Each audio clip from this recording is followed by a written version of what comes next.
Keraniganj কদমতলীতে gas lighter কারখানায় এখন পর্যন্ত ৬ জনের মৃতদেহ উদ্ধার করা হয়েছে। ফায়ার সার্ভিস উদ্ধার কাজ অব্যাহত রেখেছে। কদমতলীতে রয়েছেন সহকর্মী তৌফিক হাসান তুহাদ, যুক্ত হচ্ছি তার সাথে। তুহাদ, তদন্ত কমিটি গঠন করা হয়েছে যতদূর জানতে পেরেছি। এই মুহূর্তে কি এখন উদ্ধার কাজ চলছে কিনা, সেখান থেকে কি দেখছেন আপনি, বিস্তারিত জানাবেন। কদমতলীতে গতকাল 1টা 11-র দিকে আগুনের ঘটনা ঘটে। সে আগুনের ঘটনা নির্বাপন করা হয়, পুরোপুরি নেভানো হয় 4টা 16 মিনিটে। এখন পর্যন্ত যে উদ্ধার কার্যক্রমটা অব্যাহত রেখেছে ফায়ার সার্ভিস, ছাড়াও এখানে সিআইডির যে ক্রাইম সিন ইউনিটও কাজ করছে।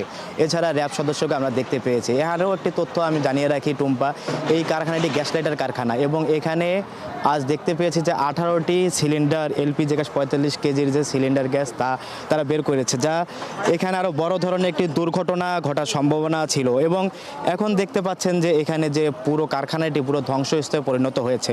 আগুন লাগার ঘটনাটি ঘটে গতকাল দুপুর 1টা 11টার দিকে এবং এখানে যে ঘিঞ্জি পরিবেশ এবং কারখানাটি একটি চিপা রাস্তা হওয়ার কারণে এখানে ফায়ার সার্ভিস ইউনিটে একটু বেগ পেতে হয়েছে। এর কারণে 6 জনের মরদেহ উদ্ধার করেছে। যদি এই কারখানাটি একটি ফাঁকা জায়গা বা বেগ পেতে না হতো ফায়ার সার্ভিসদের, তাহলে হয়তো বা এতগুলো প্রাণহানি ঘটনা ঘটতো না। এবং এখন পর্যন্ত দেখতে পাচ্ছেন যে এখানে পুরো যে কারখানাটি পুরো ধ্বংসস্তূপে পরিণত হয়েছে।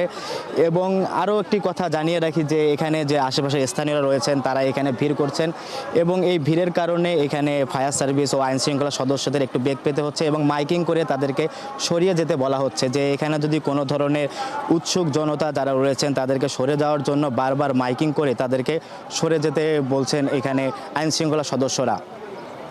এবং 6 জন মরদেহের পাশাপাশি 1 জন গুরুতর আহত হয়েছেন, তিনি হাসপাতালে ভর্তি রয়েছেন। গতকালে স্বাস্থ্যমন্ত্রী এবং এখানকার ঢাকা জেলা বিএনপি সাধারণ সম্পাদক নিপুণ রায় চৌধুরী তিনি এসেছিলেন এবং পরিদর্শন করে স্বাস্থ্যমন্ত্রী তিনি বলেছেন যে সরকারের পক্ষ থেকে আহত নিহতদের সব ধরনের যে খরচ তারা বহন করবে।